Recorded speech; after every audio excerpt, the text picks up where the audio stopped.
জানো তো, আমরা কিন্তু সকলেই জানি যে নিজের লোকের থেকে পরলোক ভালো। তবে সত্যি কথা বলতে কি বলতো, সবার মন জুগিয়ে চলতে পারলে পর কেন নিজের লোকও ভালো হয়ে যাবে। এই তো সেই দিনকে পাড়ার এক কাকিমা একটা বাটি হাতে করে এসে বলে, একটু চিনি দে তো। কিন্তু কাকিমার বাড়িতে আসার উদ্দেশ্যটা তো ছিল আলাদা। আমি সঙ্গে সঙ্গে বললাম, কাকিমা এসো বসো, হ্যাঁ আমি চিনি নিয়ে আসছি।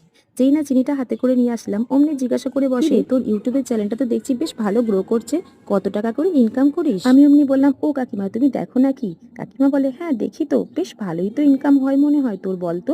আমি তো কোনোভাবেই বলতে চাইছি না, সে তো ইগনোর করছি, তবে উনিও তো নাচরবান্ধা করছে জানার জন্য। আমি কাকিমাকে বললাম, কাকিমা তুমিও তো একটা আমার মতন চ্যানেল ওপেন করতে পারো, তাহলেই তো তুমি বুঝতে পারবে কত টাকা ইনকাম আসে। অমনি উনি বললেন, না না বাপু, এইসব কাজ আবার আমার দ্বারাই হবে না। তারপরে আমি বললাম, কাকিমা আমি এবার চললাম, আমার কিন্তু অনেক কাজ আছে। ব্যাস সেই না বলা, কাকিমার তো মুখটা হাঁড়ি হয়ে গেল, টট্টর করে অমনি ঘর থেকে বেরিয়ে চলে গেলেন। মনটা আমারও খারাপ হয়ে গেল, কাকিমা আগ করে চলে গেলেন। তবে সন্ধ্যেবেলা কিন্তু এই টিফিনটা বানিয়ে কাকিমাকে দিয়ে এসেছিলাম। কাকিমা খেয়ে বলে, বাবা খুব ভালো হয়েছে তো।